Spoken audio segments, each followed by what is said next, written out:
நடிகர் விவேக் மாரடைப்பு காரணமாக கடந்த 2021ஆம் ஆண்டு ஏப்ரல் 17ஆம் தேதி காலமானார். நேற்று அவருடைய 3வது ஆண்டு நினைவு நாளில் அவருடைய சகோதரி விவேக் குறித்து பல விஷயங்களை மனம் திறந்து பேசியிருக்கிறார்.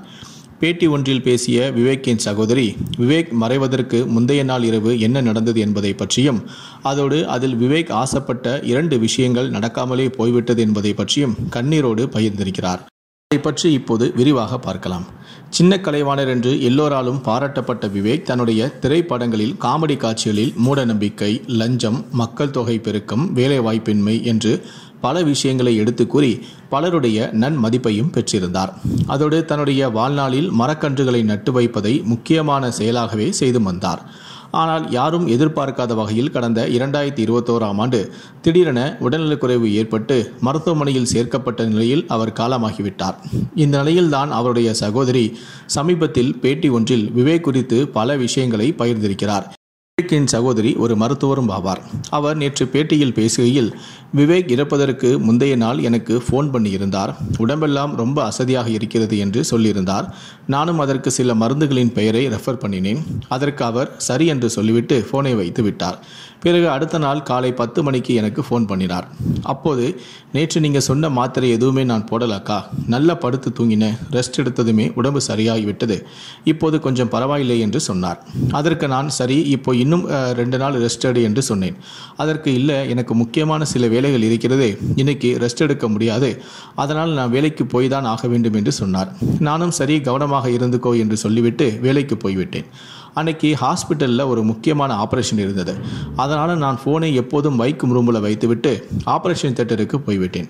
என்னுடைய ஃபோன் இருந்த இடத்துல டவர் கிடைக்காமல் இருந்திருக்கிறது. ஆப்ரேஷன் முடித்துவிட்டு நான் வெளியே வந்தபோது அங்கே இருந்த நர்ஸ் என்னிடம் ஓடி வந்து, மேடம், விவேக் சாருக்கு ஏதோ உடம்பு சரியில்லைன்னு கேள்விப்பட்டேன், அவரை உடனே ஹாஸ்பிட்டலில் சேர்த்துருக்காங்களாம், என்ன ஏதுன்னு தெரியல, உடனே ஃபோன் பண்ணி கேளுங்க என்றாங்க. நான் இப்போ 10 மணிக்கு தானே அவங்ககிட்ட நான் பேசினேன் என்று சொல்லிவிட்டு விவேக்கின் உதவியாளருக்கு ஃபோன் பண்ணி பேசினேன். அவர், மேடம், நான் உங்களுக்கு எத்தனை முறை ஃபோன் பண்ணினேன், உங்கள் நம்பர் கிடைக்கவே இல்லை என்று சொன்னார். பிறகு நான் மருத்துவமனைக்கு போகிறதுக்கு முன்னாடியே தம்பியோடைய உயிர் பிரிந்து விட்டது. இப்போ வரைக்கும் என்னுடைய தம்பி இல்லை என்பதை என்னால் ஏற்றுக்கொள்ளவே முடியவில்லை. தினமும் தூங்கி முழிக்கும் போது அவனை நினைத்து தான் நான் முழிக்கின்றேன். அவனை எனக்கு அவ்வளவு பிடிக்கும். நாங்கள் இருவரும் தான் அதிகமாக டச்சில் இருப்போம். எல்லோரும் சொல்கிறார்கள், நாட்கள் போக போக எல்லாம் மாறும் என்று சொல்கிறார்கள். ஆனால் எதுவுமே அப்படி மாறாது என்று என்னுடைய தம்பியின் நினைவுகள் எனக்கு சொல்கிறது. அதே போல அவனுக்கு 2 கனவுகள் நிறைவேறாமலேயே போய்விட்டது. ஒன்று, அவன் திரைப்படம் இயக்க வேண்டும் என்று சொல்லிக்கொண்டே இருப்பான்.